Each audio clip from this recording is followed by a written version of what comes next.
Made a big mess, but it's hot. It's about 105 right now, so dry heat. So got a huge table full of mess and a big old hole in the engine bay here. So yeah, let me put it on the engine stand and start taking it apart.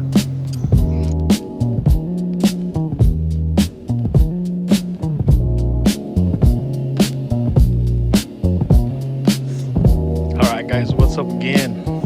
Thank y'all for coming back and watching another video with us here at Hub City Hot Rods TV. Well, this car is Z06 supercharged C7. This car a while back, I did some work to it. This is before I got a better phone to record quality. I don't know what happened to the original footage from when I first pulled this motor. I lost it. The entire pretty much job, I lost it. So this car previously has been with me before. I pulled the motor. We added a cam. We added a pulley for the supercharger. Did some exhaust. Did an oil pump. Cold air kit. I did a big overdrive crank pulley.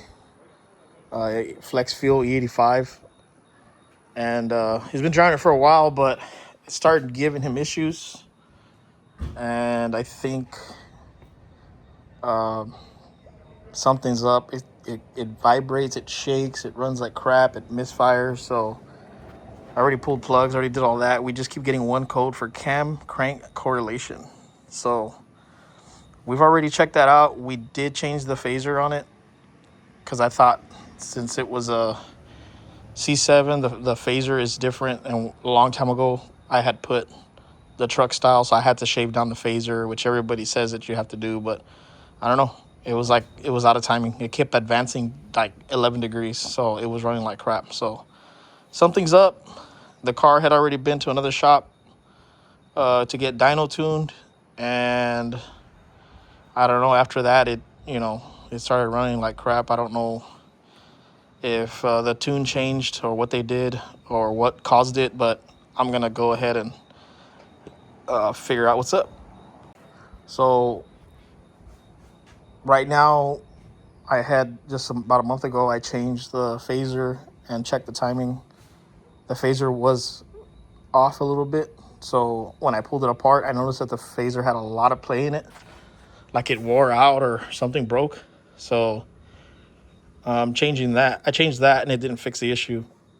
The car also developed a bad torque tube vibration. So I know the torque tube is shot. And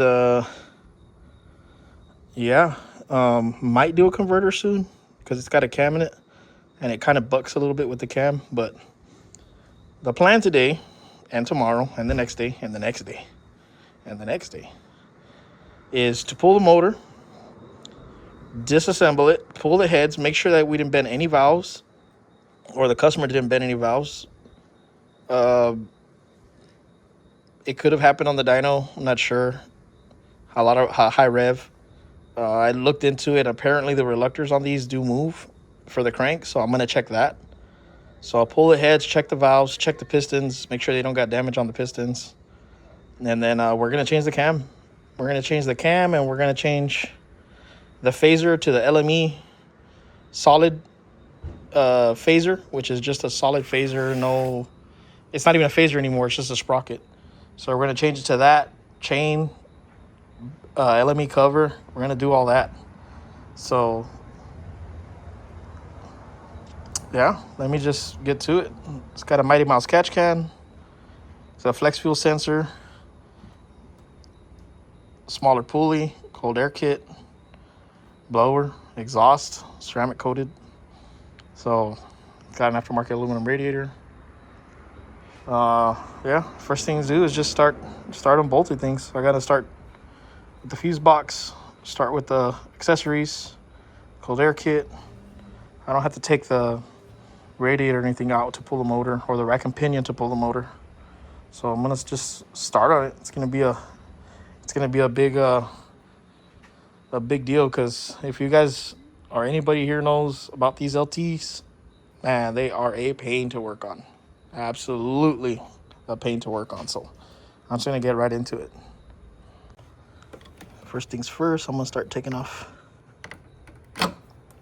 hoses. Of course, everything's really tight. This one disconnects here.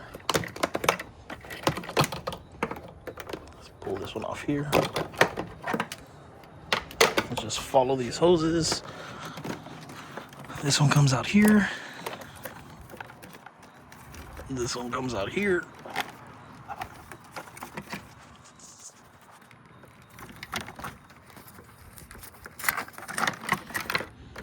And just remember where these go.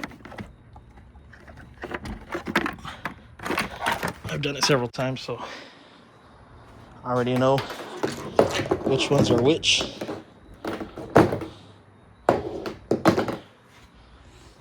Got the Camaro from the last video sitting here waiting on parts for the transmission. We're going to do a manual valve body, so keep up for that video. Got this one.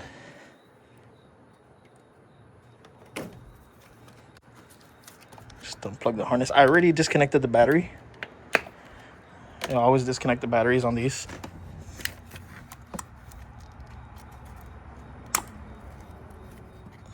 Make sure you don't lose these little clips. These are hard to do. If you're ever taking these off, be very careful because they are very hard to take off. There is a tool for this actually, to take them off right.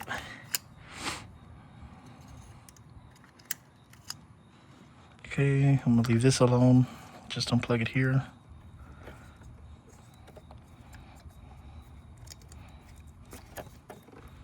Unplug the mass airflow.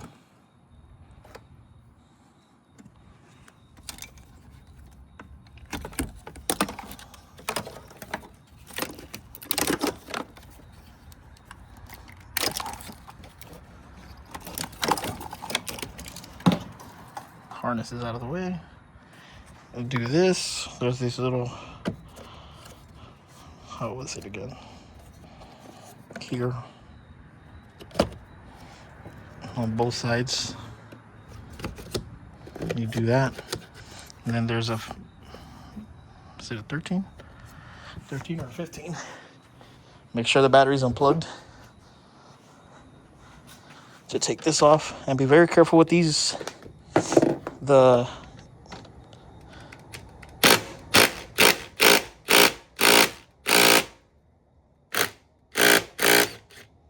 are very tight. Make sure you don't use a ratchet. Try to get something that's like an impact. That way it shakes the nut off. Because a ratchet will actually break the stud off this little fuse box. I've seen people do it. They use a ratchet and they try to break it loose and they spin the entire stud and break the bottom of the box. So you move these out of the way. Squeeze these together. You'll feel like a little sweet spot where it comes out. See, like right there, it's loose. Come back a little bit.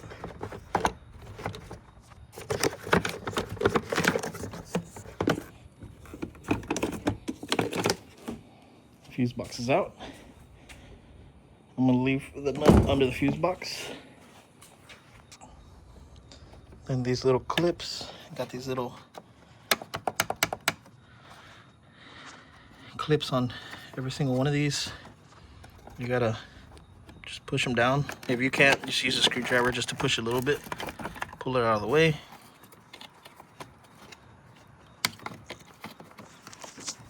Squeeze and push back. It's just slide it back and squeeze and it comes off. See here, push it in, slide it back.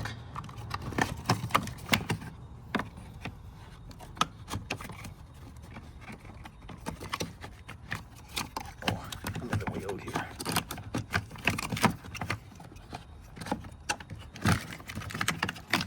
I'm what we're trying to do is take off this little base here. It's also tight in here. Push this, lift this out of the way. There's a 10 here, there's a 10 here, and there's a 10 here. That one looks like it's missing. Somebody must have messed with it.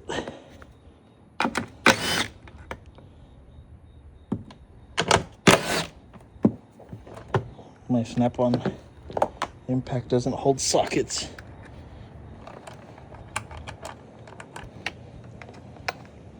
Okay, we're just gonna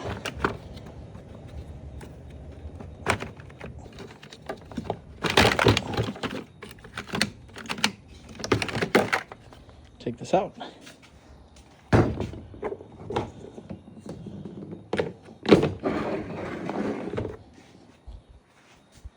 I like to put these back on the studs so I don't lose them.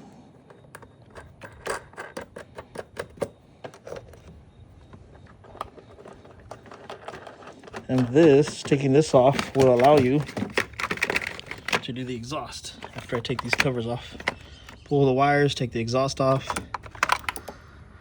Got a bolt here, a bolt here. This cover comes off, exposes your coils. You can take off the wires. You can take out your spark plugs. You take off your valve cover. Alternator bracket is under here, so I got to take this off to take the alternator bracket off and alternator off and all that. So let me jump ahead so I don't use up too much footage and memory space. But let me just jump ahead. So right now I'm taking these covers off.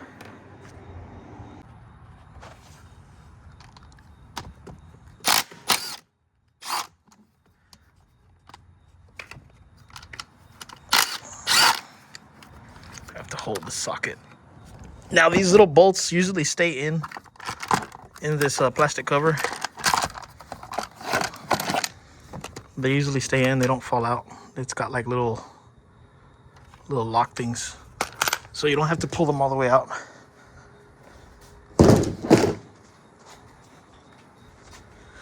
Let's see here. Got spark plug wires.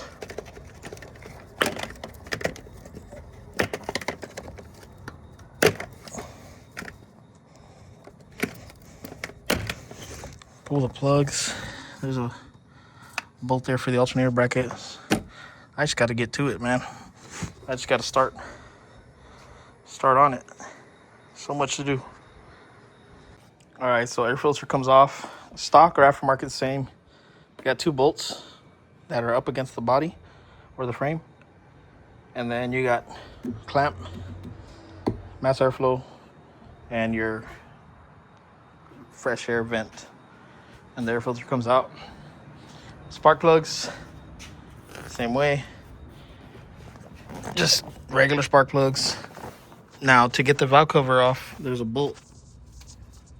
Where is it? Right there.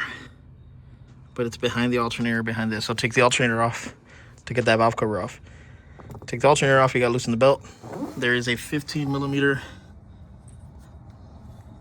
bolt on the tensioner. See if I can put the light on it. So there's the tensioner. That 15mm right there, you can get a socket and push it down. Turn it like if you're tightening it. There's not a lot of travel, but it'll give you enough to slide the belt off this water pump. And then you can get the belt out, take off the alternator. All right, alternator's off. Now you can get that bolt. And the only reason I'm taking off the valve cover is because I need clearance to come up to, I might have to do some rack and pin, to be honest, because that pulley is huge.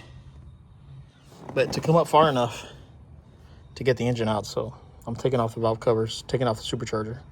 Supercharger, take it off. It's just a lid. And it's just take off the lid, and all the bolts for the bolted to the head are under there. So make sure any connections are disconnected, and that's it. We'll be able to take that out.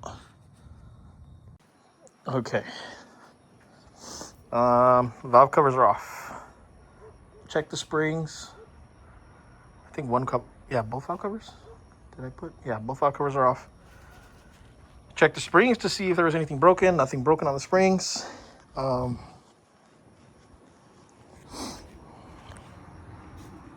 Pulled the supercharger tensioner off. Let me get a light. Now I work on cars out here in the shop whenever they're going to be stationary, which means like this one, I have to loosen up the rack. Got to put the car up, take the wheels off. And I can't use that lift because I can't take the wheels off on that lift. Because it's a drive-up lift. So bracketry for the supercharger, took it off. It's a pain. You got the tensioner here. And then behind the tensioner, you have one bolt, two, one on the side of the block, and then two big ones right here. And the whole thing comes out with the tensioner off.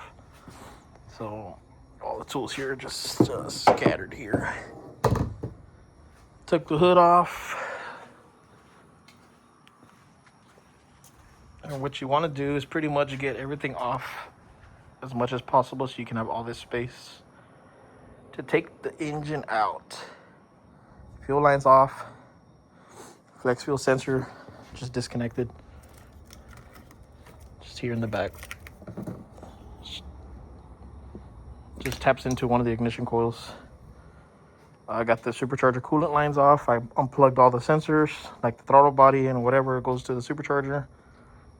And technically, I can start pulling the supercharger off the car. So take the hat off, loosen it up, and then in the back of the supercharger, I think there's a plug. I just got to take that off, but this thing is really heavy. So I might wait for somebody to be here with me to take it off. I can take off the water pump right now. All the front accessories, just get it all ready. Take the supercharger off. Get under the car, loosen the transmission bolts or the bell housing bolts. And then loosen up the headers, take the headers out. Yeah. So it's been about an hour since the last clip. It's tedious. A lot of little things, man. They make the brackets on these things crazy. So, yeah. I'm just gonna keep going here. See how far I get right now. Okay, so I got the water pump off. It's the bolt that's back here. There's a bolt here somewhere. And then these three bolts. 1, 2, 3. The sensor, the belt, upper and lower hose, and your bypass hose. And that's it. The water pump comes off. Took the lid off. The supercharger lid. You just got bolts on the outside and 4 bolts on the inside. And the lid just pops right off. So right now, we're gonna loosen up the bolts. I already loosened up the bolts for the supercharger, which is technically, just like an intake. You got 5 bolts on each side. So you got one here in the very back. It won't come up. Just hold it up. These you can take out. These you can take out. There's another one in the back on that side too. So as you're pulling it out, you'll notice that this thing's gonna hit the little ports on the intake. So yeah, it's ready to come out. I already checked everything else. Everything's disconnected. There's nothing. I think there is one sensor in the back, but as I pull it forward, I should be able to disconnect it. So let me try to shimmy this forward a little bit because it is really heavy. All right, so I got the supercharger. She just shimmied it up a little bit. They have little O-rings here, so you just gotta slide a little bit, shimmy it up. I was able to take the 2 last bolts out. There's a connector right here. That's the connector I was talking about.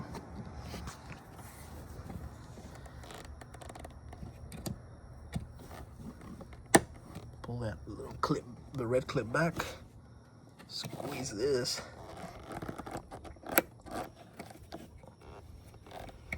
Now, I need 2 hands. All right. And I think that's it.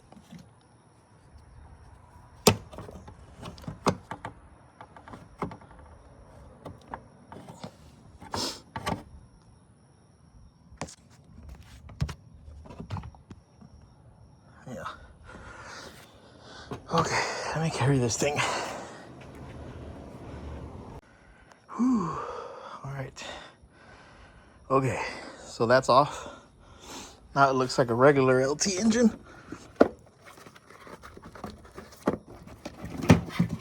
Put this back.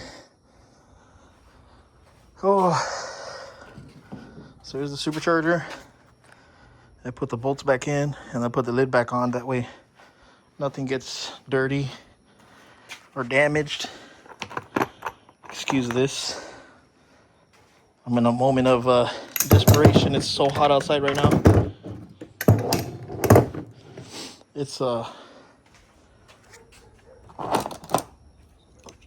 It's late, and for some reason it's still like freaking 80 something degrees, 90 degrees outside, and it's super humid. So I'm sweating. So I'm just gonna put these back. There are little washers. See it right here? Some of them came off, some of them didn't. So I'm putting them back where they were. Like this one doesn't have a washer, but there's a washer right here on the supercharger. Put that there. This one has a washer, but there's no washer here on the supercharger. So putting that there.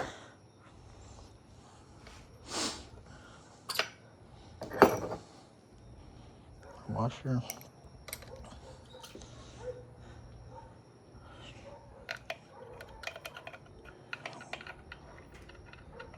Washer.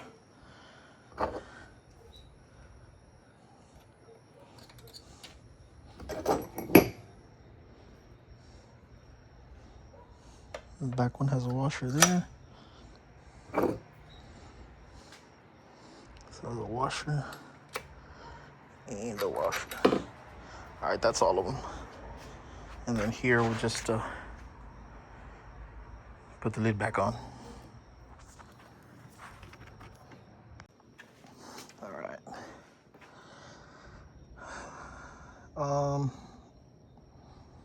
Fuel injectors. I don't got to take off the rails unless I pull the heads off, which I don't need to either. So all I'm going to do is loosen up the little lines so I can put a plate to pull it out. Disconnect the injectors. The high pressure pump, I do have to take that off because it's going to be hard to pull it out. It's going to hit the back. And then time to get under it. But I'm going to wait for that till tomorrow because I'm going to need some help. So, all right.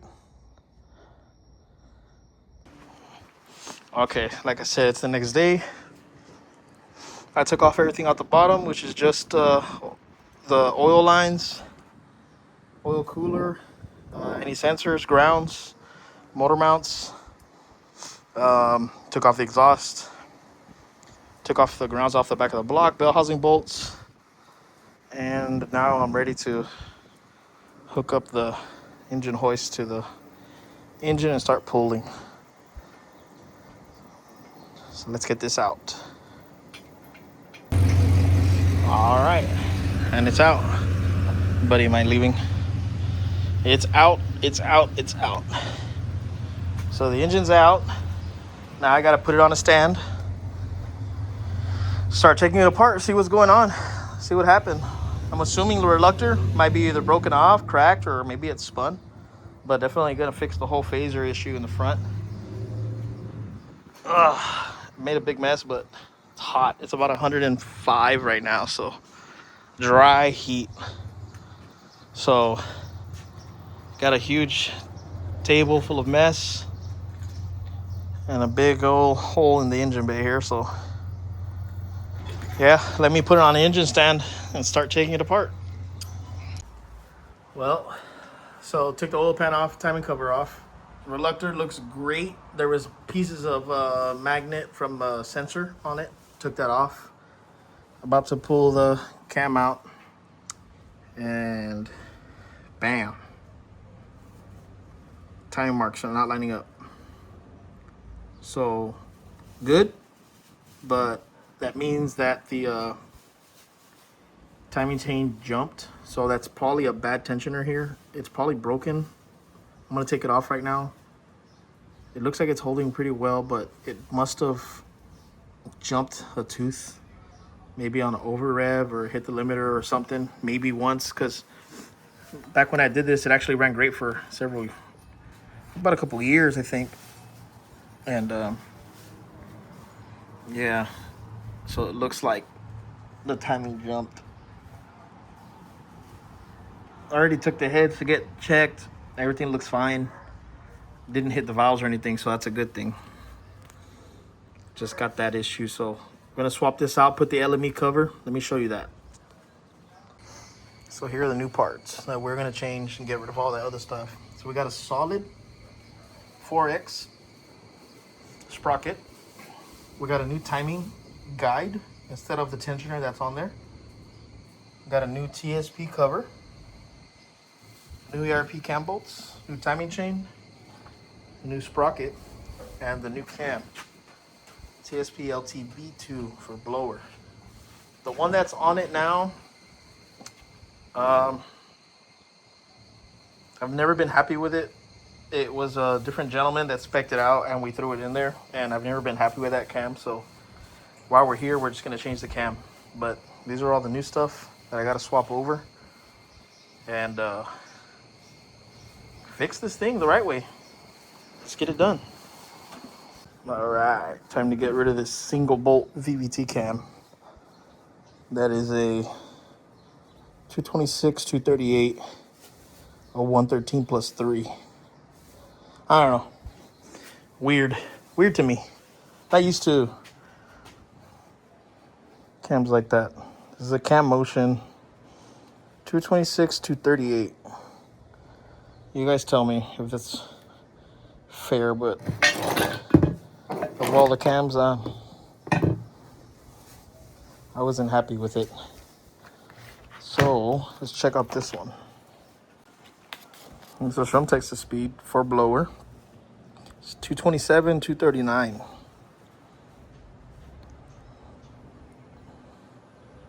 There's a 115 lobe separation.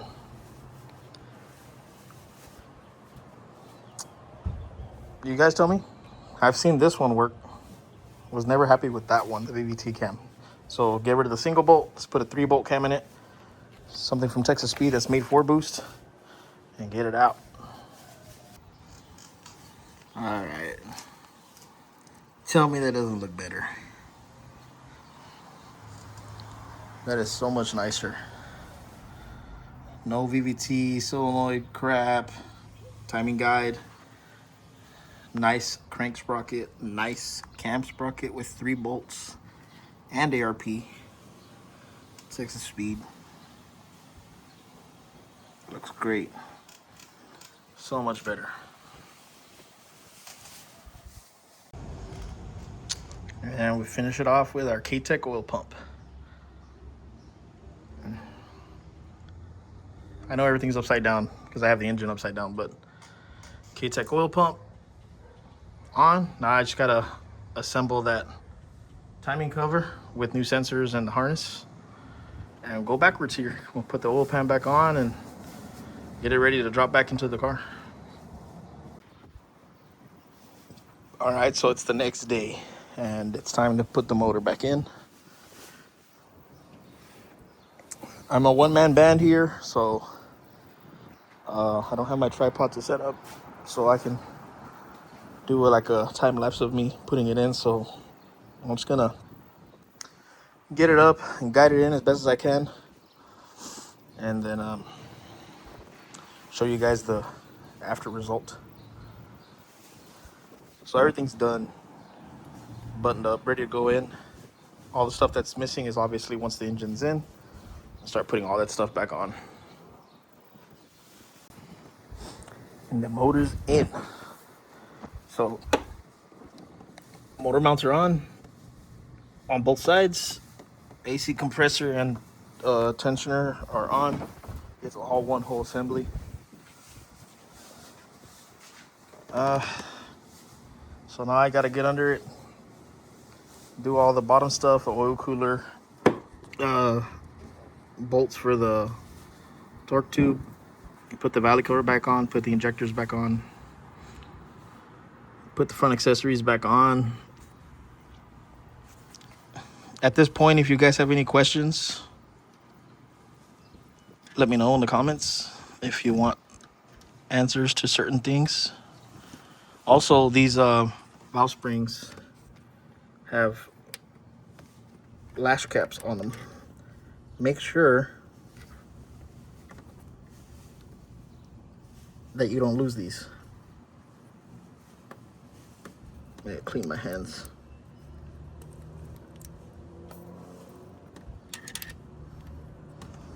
So probably gonna take a break because it's hot out. It's about 95 degrees right now.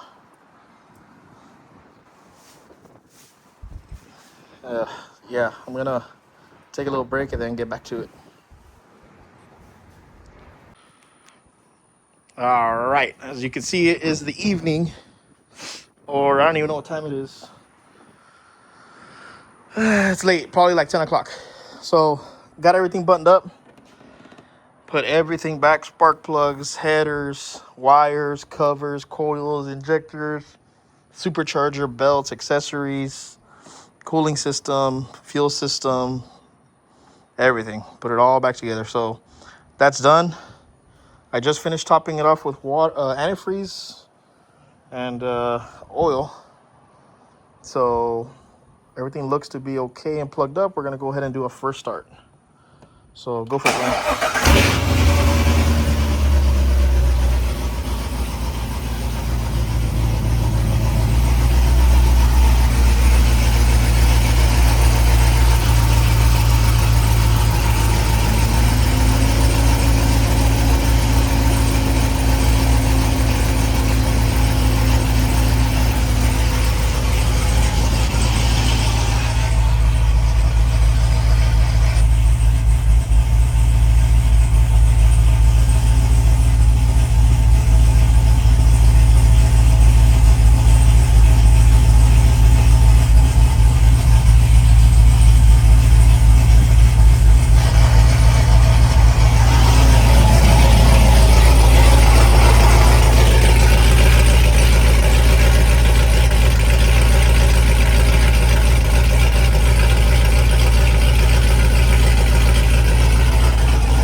Everything looks good so far. Let it warm up, and it's already starting to chop a little bit. It's just a boost cam, as you saw in the video. So I let it warm up and get some oil through it and get some antifreeze through the cooling system, and see how it acts here in a couple minutes.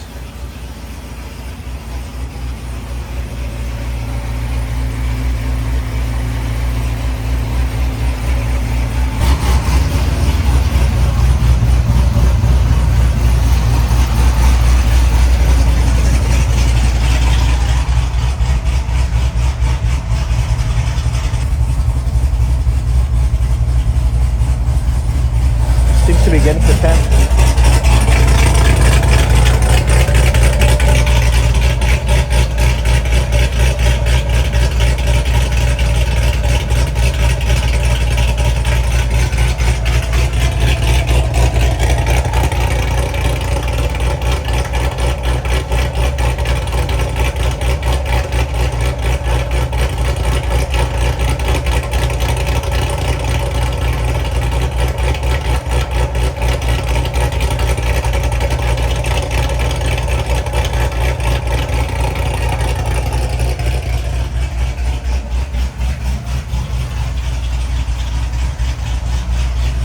seems to be running good.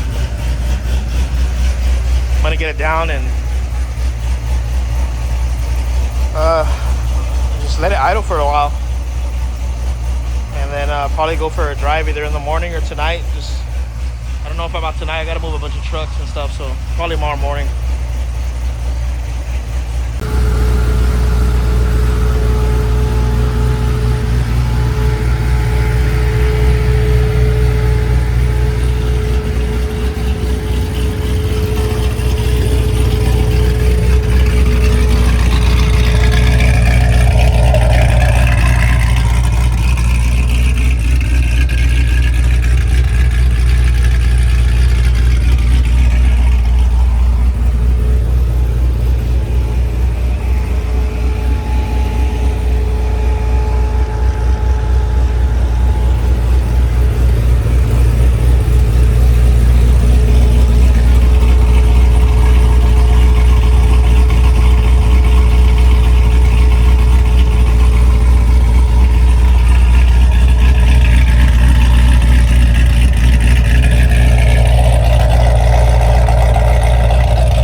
There she is, went for a drive. Everything's running amazing.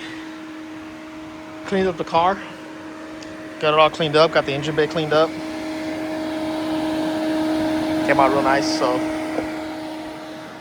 that's it. Just gonna wait for customer to come pick it up and let him enjoy it. Hopefully he's got a couple of car shows coming up that he's gonna be able to take it to. That's main goal, is that so he can keep enjoying the car and going out with his friends and going on the cruises that he does. But yeah, if you guys hung out this far, really do appreciate you watching the whole video. Make sure you comment and subscribe if you haven't. I'm always trying to do the best coverage of working on cars as I can. And you guys have any questions, just let me know. See you guys on the next one.